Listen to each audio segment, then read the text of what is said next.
Tuhan beserta kita sekarang dan selama-lamanya. Inilah Injil Yesus Kristus menurut Matius. Dimuliakanlah Tuhan. Yesus dan hukum Taurat. Janganlah kamu menyangka bahwa aku datang untuk meniadakan hukum Taurat atau kitab para nabi. Aku datang bukan untuk meniadakannya, melainkan untuk menggenapinya. Karena aku berkata kepadamu, sesungguhnya selama belum lenyap langit dan bumi ini, satu iota atau satu titik pun tidak akan ditiadakan dari hukum Taurat sebelum semuanya terjadi. Karena itu, siapa yang meniadakan salah satu perintah hukum Taurat, sekalipun yang paling kecil, dan mengajarkannya demikian kepada orang lain, ia akan menduduki tempat yang paling rendah di dalam kerajaan surga.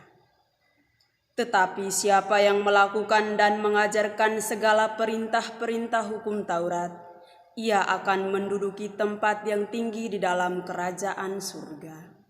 Demikianlah sabda Tuhan, terpujilah Kristus. Saudara-saudari yang terkasih dalam Kristus Tuhan, renungan yang akan saya bawakan pada kesempatan ini dengan tema menaati peraturan.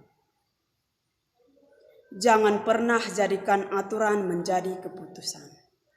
Saudara-saudari yang terkasih dalam Kristus Tuhan, Injil hari ini mengajarkan kepada kita bahwa salah satu perintah hukum Taurat, sekalipun kepada orang lain, ia akan menduduki tempat yang paling rendah di dalam kerajaan surga.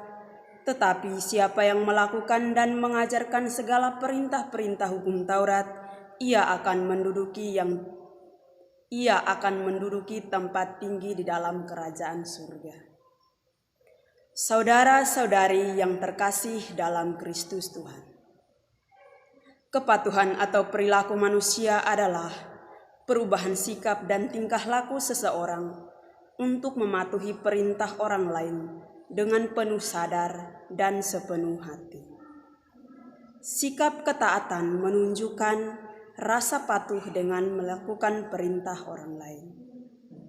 Saudara-saudari yang terkasih dalam Kristus Tuhan, kita pernah mengatur orang lain untuk mengikuti keinginan kita.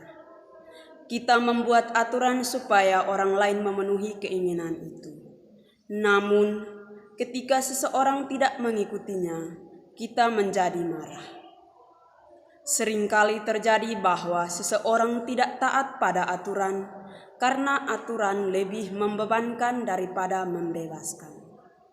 Kita membuat aturan bukan untuk membebankan orang lain, tetapi kita berupaya membantu mereka agar bisa masuk pada jalan yang baik dan benar. Semoga. Amin.